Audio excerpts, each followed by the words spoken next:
in Exodus 15 going through Exodus 19, looking at the travel from Egypt to Sinai.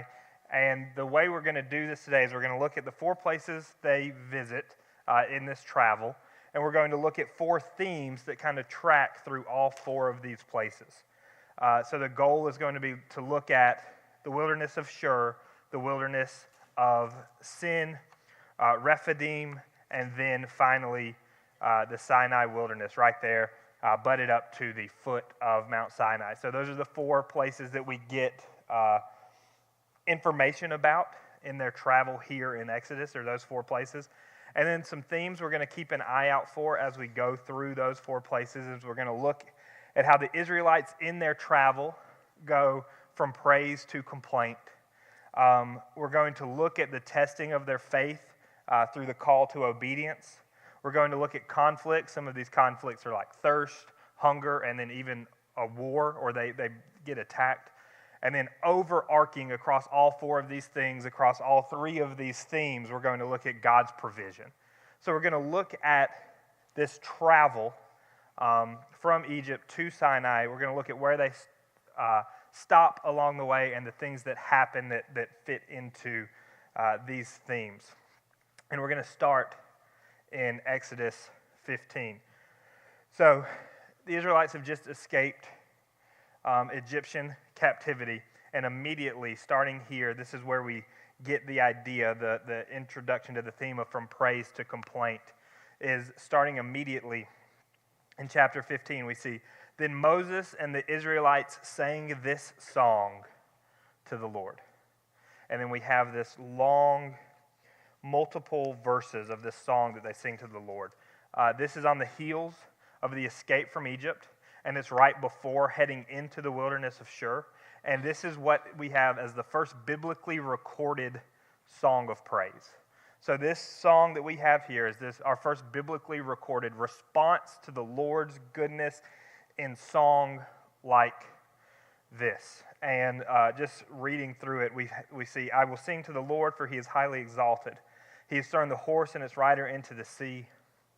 The Lord is my strength and my song. He has become my salvation. This is my God, and I will praise him. My Father, my God, and I will exalt him. And if we just keep looking through, it is essentially the story of the Lord's provision in the Israelites' escape from Egypt.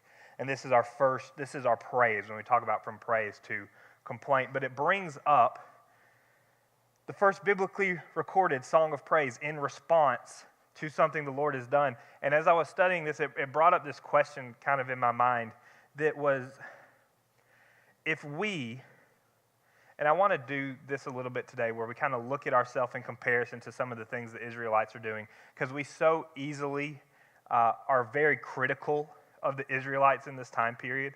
We go, oh, the Lord has just done all of these things for you. How could you respond in the way that you have, right? Like we know that they continually fall short and they break laws, and we're going to look at the golden calf, and we're going to in a few weeks, and all of these things, they just are continually falling short after the Lord has done these miraculous things to get them out of Egypt. So what I want us to do a little bit tonight as we're studying through all of this is to look at kind of us in comparison to them. And something I thought of immediately when reading this is, if we did not have a set time and place when we stopped and worshiped God, would we? Do we praise him just in response to his work in our life? Or do we just praise him on Sunday morning here because that's what we're supposed to do? Do we just sing songs of praise from 11 to 11:30, or if you're in the early service in that first little block? Is that our only response to God in praise? Is that our only response to God in worship? If we didn't have those blocked aside, would we worship him? And here we see Moses, because it is the first biblically recorded, going, the Lord has done this thing for me, and I will respond with my praise.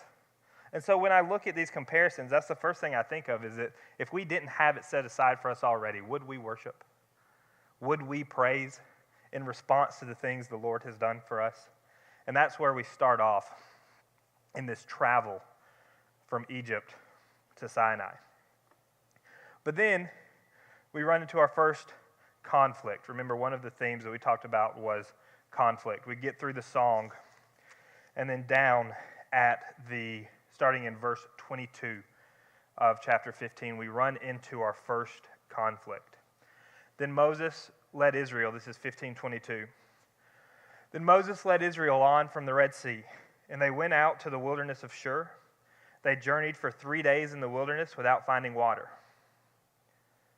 We'll just stop there for a second. So their first conflict, 3-day journey through the wilderness, they have no water. That's the first. If we're talking about roadblocks and we're looking at conflicts separately as a theme through these traveling, that's the first one.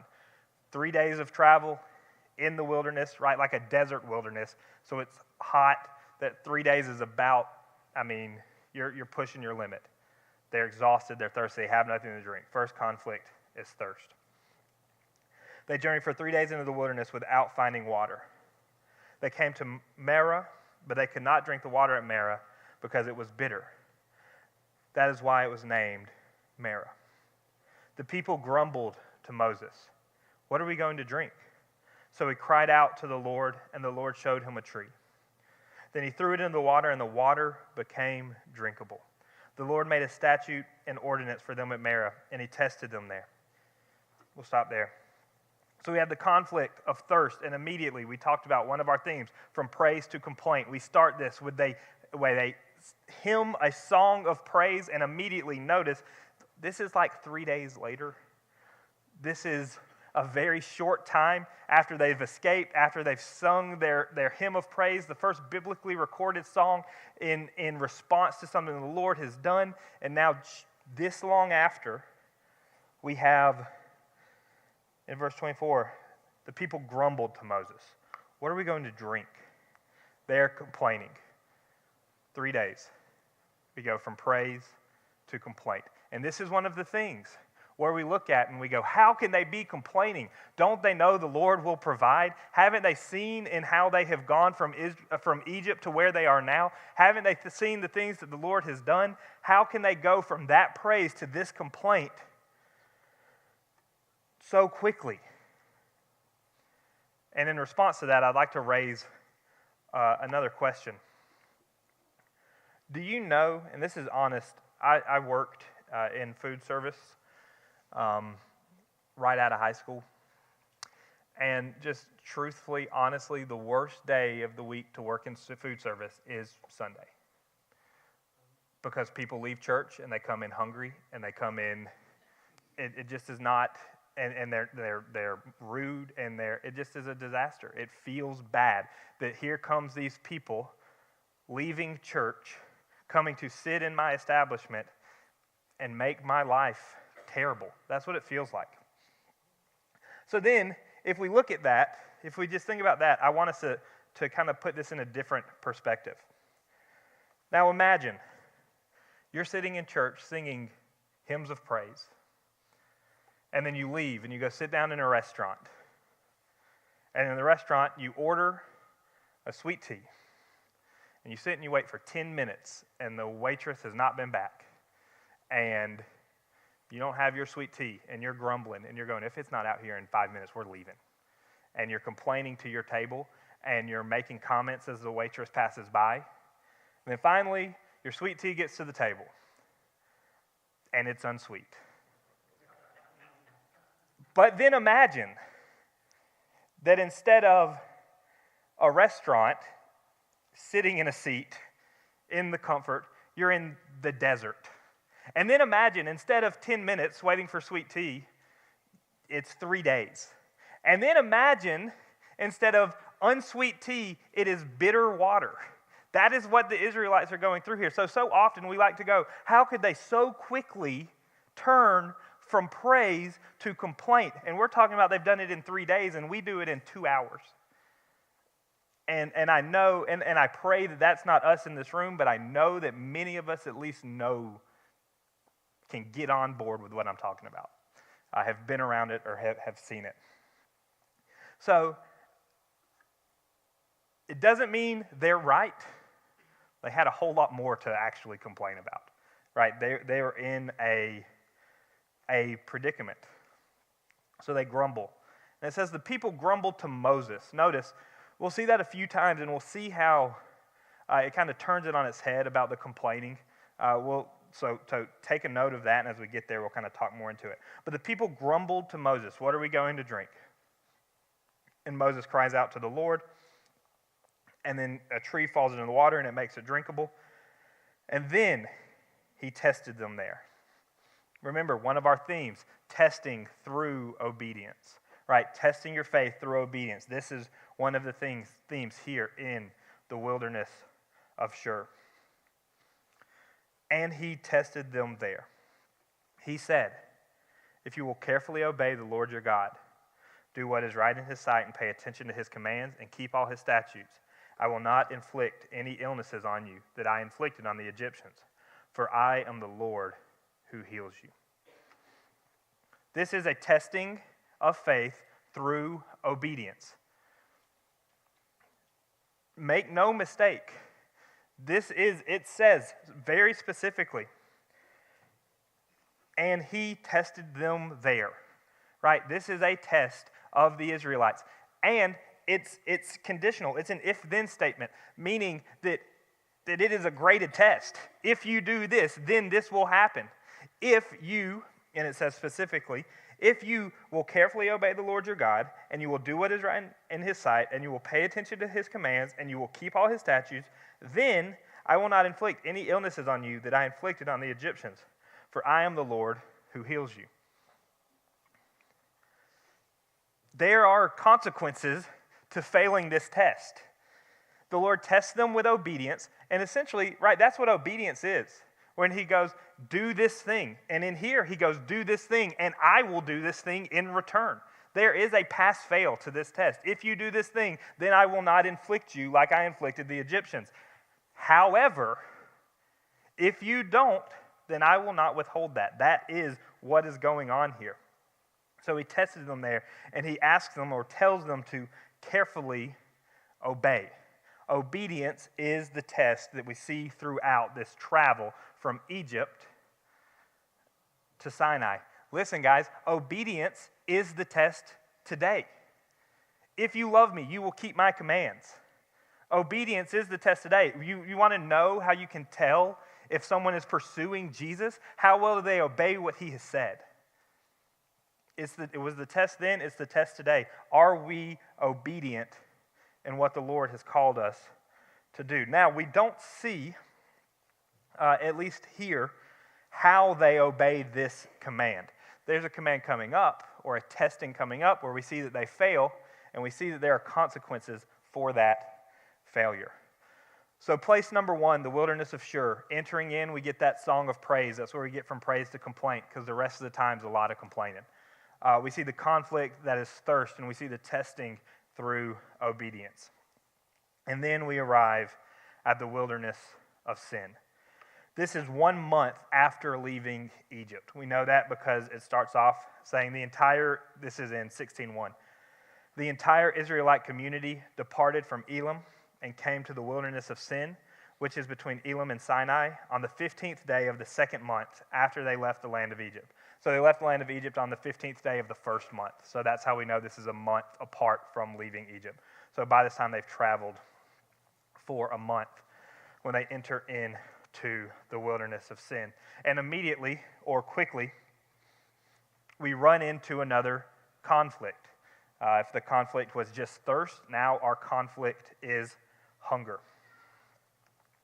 If we look here in verse 2, the entire Israelite community grumbled against Moses and Aaron in the wilderness. The Israelites said to them, "If only we had died by the Lord's hand in the land of Egypt, when we sat by pots of meat and ate all the bread we wanted. Instead, you brought us into this wilderness to make the whole assembly die of hunger." So we have the conflict of hunger, and immediately here we have the complaint. We see again, Israel grumbled. Now there's something interesting here in the fact that we have seen that Israel has seen Moses' response work. They grumble to Moses. Moses cries out to the Lord, and the Lord answers. So now, instead of Israel crying out to the Lord, they just grumble again to Moses. They recognize that what Moses has done, appeal to the Lord, and the Lord answered. They don't go, oh, we should appeal to the Lord to address this conflict. No, they go, oh, we should grumble to Moses. We should go complain against Moses, or so they think. Because if we look ahead really quick into verse 7 and 8, we say they complain against Moses, or so they think, because in verse 7 and 8 we see, and in the morning you will see the Lord's glory because he has heard your complaints about him. For who are we that you complain about us? And then in verse 8 it continues, Moses continued, the Lord will give you meat to eat this evening and all the bread you want in the morning, for he has heard the complaints that you are raising again against him. So the people think they're complaining to and about Moses and Aaron. But Moses is saying, no, your complaint is against the Lord. Well, why is this true? Well, it's because Moses is doing exactly what the Lord has called him to do, and he is the Lord's anointed in that position. The Lord has placed him there, and he has done exactly what the Lord has called him to do. So their complaint is, this person that you gave us to lead us is not good enough. And their complaint on the second side is, and by the way, you're not providing for us either. So they think they're grumbling against Moses, but Moses makes it clear, no, you're grumbling against the Lord. Listen, guys, same with us. When we do this thing and we go, oh, here's this thing that's going wrong, let me complain about it, is the same position that the Israelites are in, where they go, we have no food, let me go complain to Moses, even though I've seen that the answer is just appeal to the Lord. Because all Moses did was appeal to the Lord, and they had water. They've seen it work. We're in the same position. How often, I wonder how much our lives would change if instead of complaining, we would just appeal to the Lord. Instead of going, man, I can't believe Moses did that. Man, I can't believe he led us here. I can't believe he's done that for us. I can't believe I don't have any food. I can't believe, if we just appealed to the Lord like we see Moses do over and over again. So we see the conflict, the complaint. We see their testing in the middle of that, starting in verse 4. Then the Lord said to Moses, I'm going to rain bread from heaven for you. The people are to go out each day and gather enough for that day. This way I will test them to see whether or not they will follow my instructions. On the sixth day, when they prepare what they bring in, it will be twice as much as they gather on other days. So here again he says, here's how I will test them. And the test again is obedience. I am going to rain down manna. They are going to go out. They are going to take what they need and no more, except on the sixth day, in which they will take for the sixth and the seventh day. That's what ends up being the command. Take on the sixth day for the sixth and the seventh day. Other than that, take only what you need. Do not keep it overnight, because if you keep it overnight, it will rot. We can look kind of ahead where it says that in verse 19. Moses said to them, no one is to let any of it remain until morning. So that's kind of the rules. You've complained about hunger? Okay, I'll send manna from the sky. This manna you will gather as much as you need and no more. You will not keep any extra. Except on the sixth day, you'll take for the sixth day and the seventh day. And that's what you'll do. Israel failed this test twice on both accounts. They failed this test in the sense that some of them went out, if we continue reading on from verse 19. But they did not listen to Moses. Some people left part of it until morning, and it bred worms and stank. Therefore Moses was angry with them. I want to make a clarification about what manna is. So often we think, or at least in my mind, and maybe the way it's been taught, I don't know if it's how, it's not like pieces of bread. It's like flour. It's like this, it's described like the size of coriander seed. So it's these little grain pieces that are raining from heaven. Most scholars believe they would have to go out there and like sweep it up. So they would have to sweep up this manna to then use it. which, if I could sweep up some extra and not have to sweep it tomorrow, understandable, but wrong, right? Still not what the Lord has commanded them to do. It's not like God has said, hey, and every morning there will be a piece of bread out there waiting for you. Go out and grab that piece of bread and no more. He says, no, there will be grains on the ground. Sweep up those grains and get enough for your family. That also, we'll talk about God's provision at the end as kind of a tie-up, but that also spits in the face of the idea that God's provision requires no effort from us, right? That just because God will provide, there's this idea that is kind of prevalent now, that just because God will provide, we do not have to give effort, and that kind of just spits in the face of that, because this manna was not something that was easily retrievable. So they failed that test twice. They left it until morning, and it bred worms and stank. That's what we see immediately. And it says, therefore Moses was very angry with them. I assume the whole camp smelled bad. With the amount, I feel like it was not a good thing that you have these worms and this awful smell now. But not only that, they failed on the next part that said on the sixth day, take for both days, and then don't come looking for it on the seventh. Because what happens, if we look down into verse 27, yet on the seventh day, some people went out to gather, but did not find any. Because he said it wasn't going to be there. Gather for both days on the sixth, on the seventh, you'll have enough. So we've seen here the test, and we've seen Israel fail that test twice, and we've seen that there were repercussions for them failing that test because they had worms now and it smelled awful. That's a repercussion for not listening to what the Lord had commanded them here. So that's what happens in the wilderness of sin. The conflict is hunger. They have a complaint against Moses where Moses says, no, your complaint is really against God. And then their testing is in the obedience of how to collect the manna, in which they fail twice. Our next part, Rephidim. We have another conflict, which is thirst, again. And then we have actually a second conflict here as well. So they arrive here. If we flip ahead into 17, the entire Israelite community left the wilderness of sin, moving from one place to the next according to the Lord's command. They camped at Rephidim, but there was no water for the people to drink. So the people complained to Moses, give us water to drink. There's the conflict again. Thirst, which again, we have seen the Lord provide in this exact scenario. We have seen the Lord provide when the Israelites were thirsty. We have seen Moses' response is to approach the Lord, and we still see Israel's response being complaining instead of just approaching the Lord.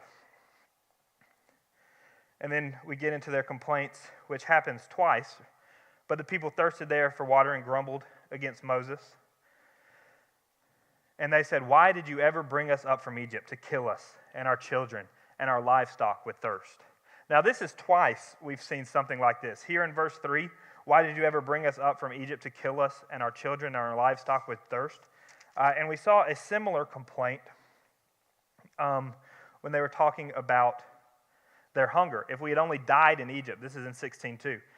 If only we had died by the Lord's hand in the land of Egypt, when we sat by pots of meat and ate all the bread we wanted. Instead, you brought us into this wilderness to make this whole assembly die of hunger. The Israelites are doing this thing here where they're going, no, Egypt was better than this. That thing that the Lord freed us from is better than this because I'm hungry now. Sounds crazy, but we put ourselves in similar positions when we grow and things change, and then we run into something small and we go, it was better like that, and it really wasn't. It's this selective memory of things that were awful, and we do that all the time. And this is when I'm going to throw it to Daryl real quick. My favorite VeggieTales clip of all time addresses this. So, Daryl, If you could play that clip for me real quick. Alyssa, I think, probably knows what I'm talking about. Any of my college students know. It's the greatest VeggieTales clip of all time, and it addresses this idea, if we can play it. This time, I really mean it. We should go back to Egypt. Don't you remember? Snorkeling in the Nile, 3 square meals a day, plenty of exercise. Oh, it was paradise.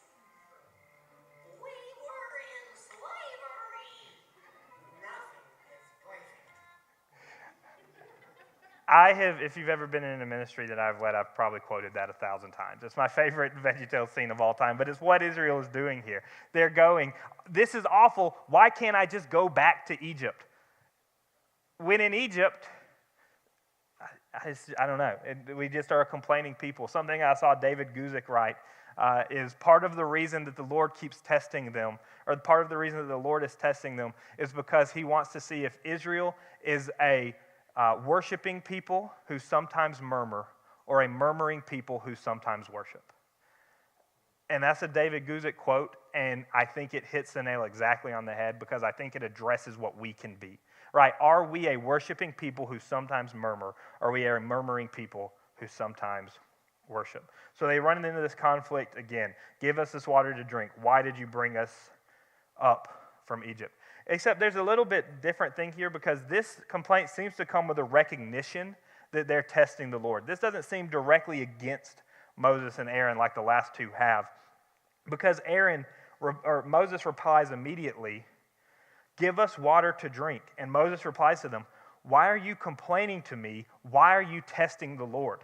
I told you last time that your complaints to me are a complaint against the Lord, and you're continuing to do so. And we know, and we can also kind of get that because in verse 7, we see he named the place Massa and Meribah because the Israelites complained and because they tested the Lord by saying, is the Lord among us or not?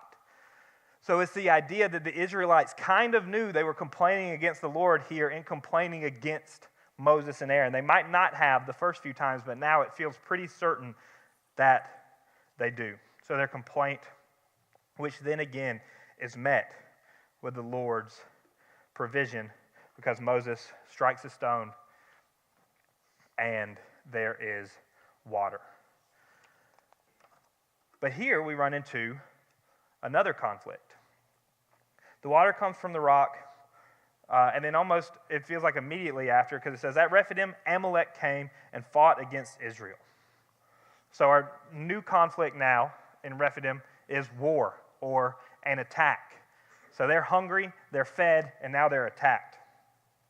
And Moses said to Joshua, select some men for us and go fight against Amalek. Tomorrow I will stand on the hilltop with God's staff in my hand. And Joshua did as Moses had told him and fought against Amalek, while Moses, Aaron, and Hur went up to the top of the hill.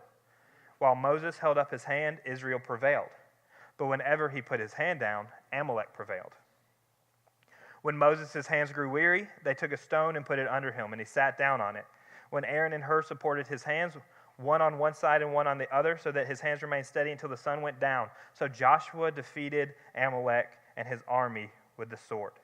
The Lord then said to Moses, write this down on a scroll as a reminder and recite it to Joshua. I will completely blot out the memory of Amalek under heaven. And Moses built an altar and named it, the Lord is my banner. He said, indeed, my hand is lifted up towards the Lord's throne. The Lord will be at war with Amalek from generation to generation.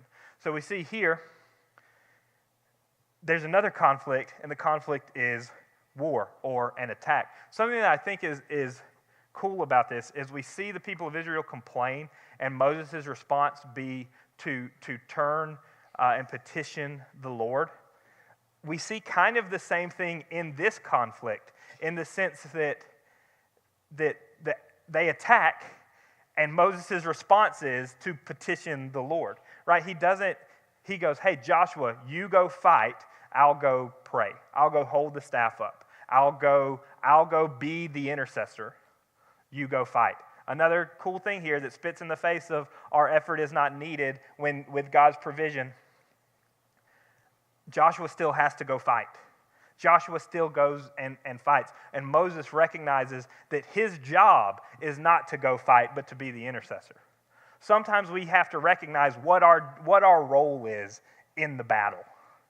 So often we think we've got to be the frontline fighter, but that's not the way it is for everyone. As a matter of fact, we see Moses recognize it here, but we're about to get into Jethro's visit, in which we see that Moses, in a minute, recognizes maybe there's something that he's not correct exactly in the right role in. So we see here, Moses recognizes his role. He recognizes Joshua's role. He says, Joshua, you go fight. I'll go pray. I'll hold the staff up. And as long as his hands were up, the Israelites were winning. And when his hands fell, they lost ground. So Moses recognizes his part in the war.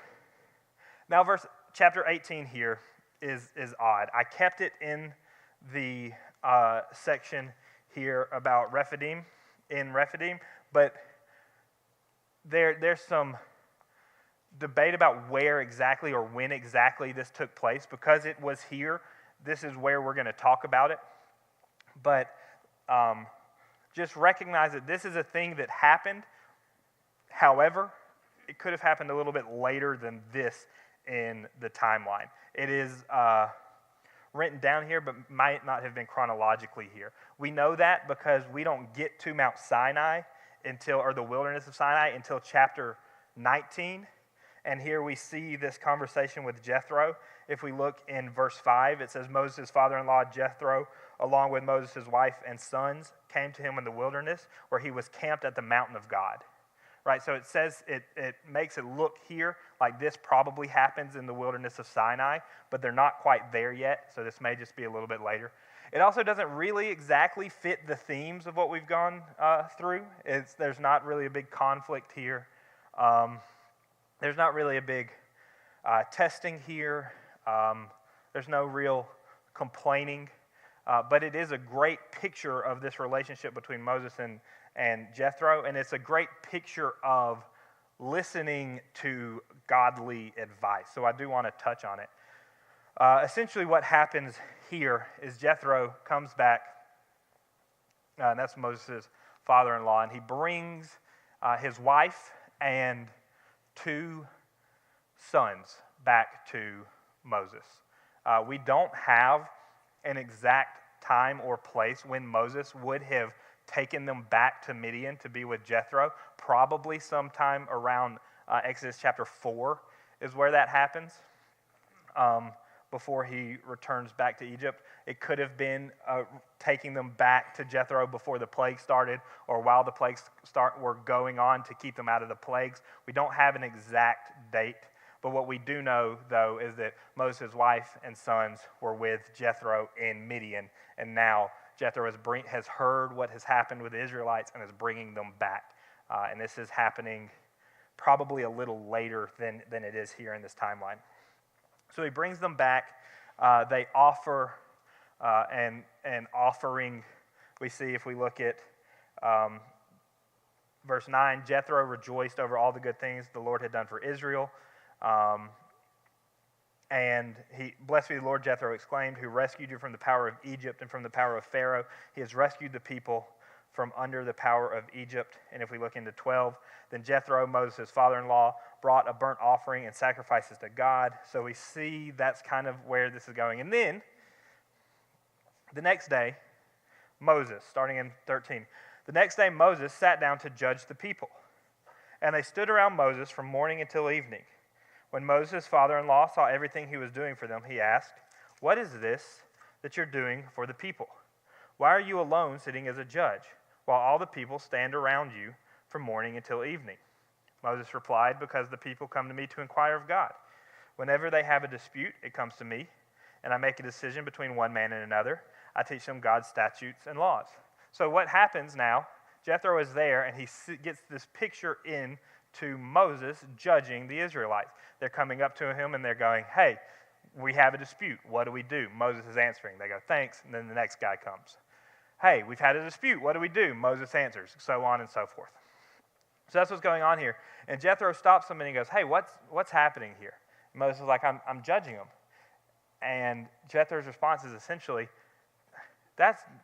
you can't do all that. That's too much. You can't take this whole day to do this thing. Why don't you, and what he says specifically in verse 20, instruct them about the statutes and laws and teach them the way to live and what they must do.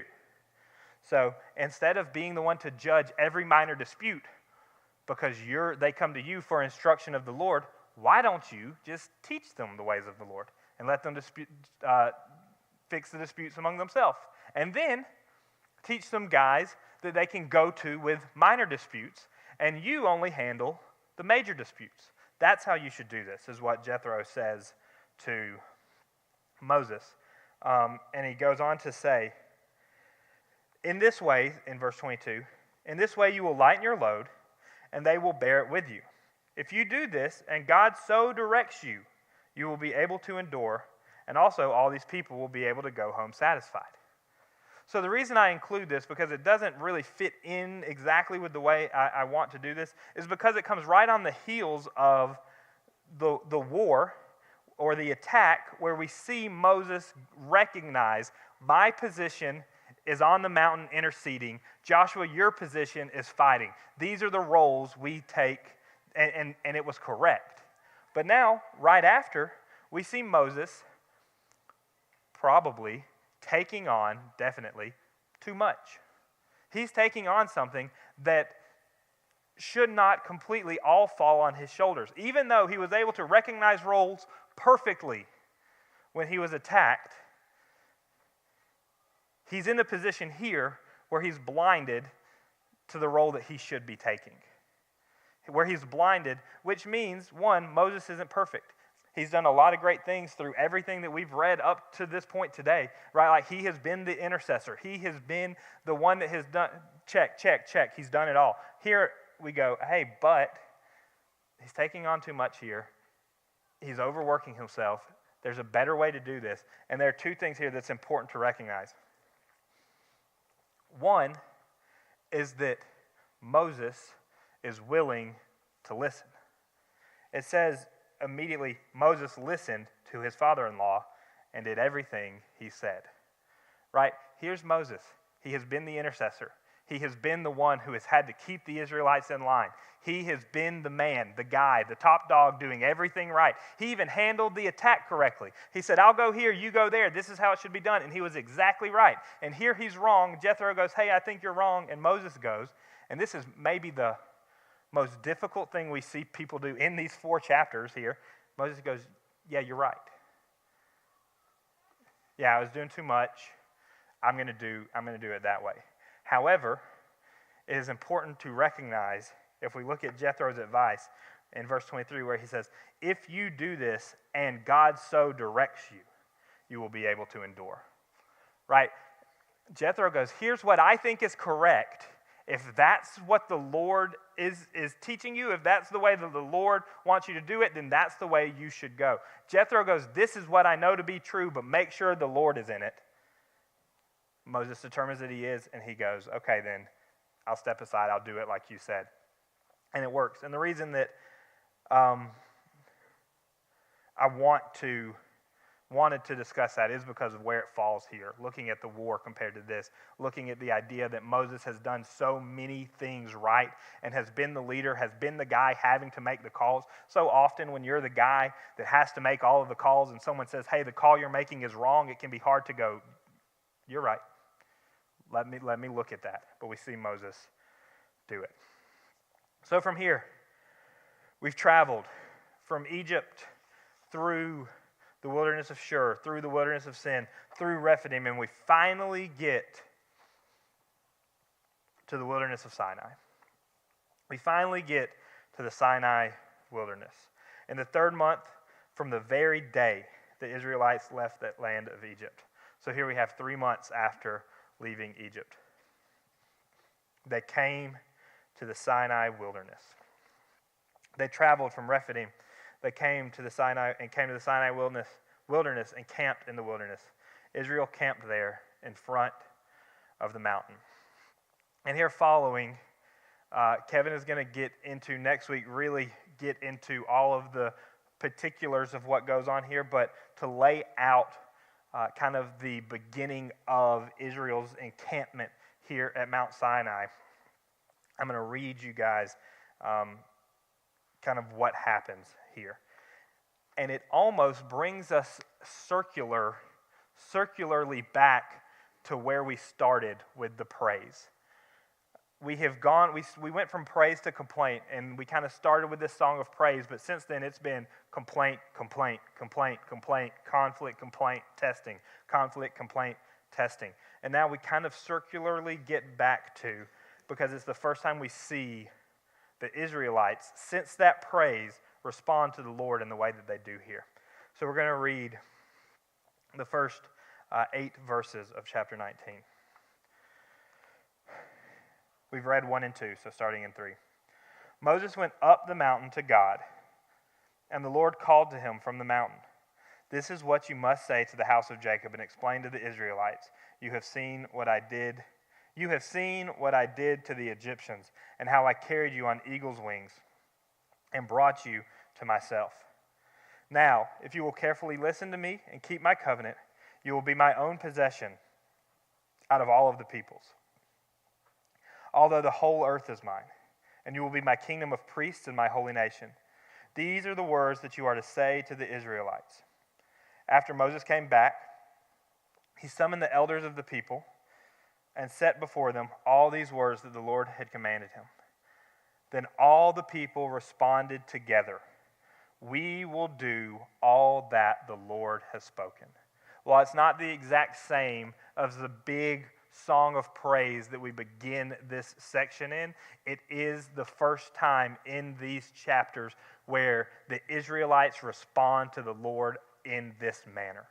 We start with them responding to him in a manner of praise, and here we end with them responding to him in a manner of servitude. We will do what he says. And then we get some, for the next little bit, we get Moses going up and down the mountain, and we'll read it. Moses going up and down the mountain, the pillar or the cloud coming down around, the smoke coming down around the mountain being barricaded, but we'll look at it. Starting in verse 9. The Lord said to Moses, I'm going to come to you in a dense cloud so that the people will hear when I speak with you and will always believe you. Moses reported the people's word to the Lord. And the Lord told Moses, go to the people and consecrate them today and tomorrow. They must wash their clothes and be prepared by the third day. For on the third day the Lord will come down on Mount Sinai in sight of all of the people. Put boundaries for the people all around the mountain and say, be careful that you don't go up on the mountain or touch its base. Anyone who touches the mountain must be put to death. No hand may touch him. Instead, he will be stoned or shot with arrows and not live, whether an animal or human. When the ram horn sounds a long blast, they may go up the mountain. Here again, we get this thing where God is going, I'm setting these rules in place, and there are consequences for breaking these rules. We've seen twice now, I'm laying down these things for you to obey, and it is pass-fail. You do it, you are rewarded. You don't, you are punished. And that's how that's how it has worked up to this point on this traveling. Then on the third day, if we look down, so Moses goes down the hill, or down the mountain. He tells them on the third day, this is in verse 16, when morning came, there was thunder and lightning, a thick cloud on the mountain, and a very loud blast from a ram's horn. So all the people in the camp shuddered. Then Moses brought the people out of camp to meet God, and they stood at the foot of the mountain. Mount Sinai was completely enveloped in smoke because the Lord came down on it in fire. Its smoke went up like the smoke of a furnace, and the whole mountain shook violently. So Kevin next week is going to get into some specifics of what happens next. But like I said, we were going to look through those 4 places. We were going to look through the themes of from praise to complaint, which I think we've covered well or covered fully. The testing of faith through obedience, conflict through hunger, thirst, and war. But then finally, the way I wanted to wrap this up is by looking at throughout all of these things, throughout the thirst, the hunger, the fighting, the complaining, the testing, I want to look at the overarching theme of all of this, which is God's provision. Something that we can see is that God provided through Israel's complaints and disobedience. not because of their goodness, but for his name's sake. That's something that we have seen kind of repeatedly through this story, right? God is the one who brought them out of Egypt, and he was the one that was going to see them through. Something we've talked about already is, however, God's provision does not come without effort, trial, and consequence. God does provide and will provide. Do we know that to be true? Absolutely. But we also know, just in this story, that it does not come without effort, trial, and consequence. We see this exemplified in the gathering of manna. That took effort to go get the manna. We see it exemplified in the fighting, right? It doesn't just say they ran up and God smited them. No, Joshua went and he took his people and they fought. God's provision prevailed, but it did not come in the absence of effort. We see that in the hunger and the thirst. They went through trials while God was providing. They were hungry. We think so often, like, were they complaining about something so small? They walked 3 days in the desert wilderness and had nothing to drink. That's not something small. That is a trial. That is something that if any of us had to go through, I would imagine we would be complaining as well. There was trial. We see it in the hunger and the thirst. And there is consequence. We see that in the rotten manna. So even though God provided, that doesn't happen with the exemption of effort, trial, and consequence. God set a standard of obedience that he still expected to be followed. So tonight we've traveled out of Egypt to Sinai. Next week, Kevin is going to focus in on the covenant and the Ten Commandments and what the Israelites, Moses at the helm, get here at Sinai. I'm going to pray, and then you guys are dismissed. Let's pray. Dear God, I thank you so much for this day. I thank you for how you have blessed us with the opportunity to be here. God, I pray that through the study of your word, Lord, that we grow closer to you, that we know you more, that we see the story of your people that we have been studying here through Genesis and Exodus, and we see your character in that, Lord, and we trust your character in that. God, I pray that it is our desire to pursue you, Lord, that we are not a people who are a people that murmur and occasionally worship, but Lord, that we are quite the opposite. Lord, I pray that in response to what you've done, we respond in worship, Lord, because you are worthy of it. Lord, I pray that we recognize the blessings and the provision that you give to us, Lord, that we are gifted with, do not come because we are great, Lord, but because you are great. And I pray we trust that, Lord, and we trust you. In Jesus' name I pray. Amen.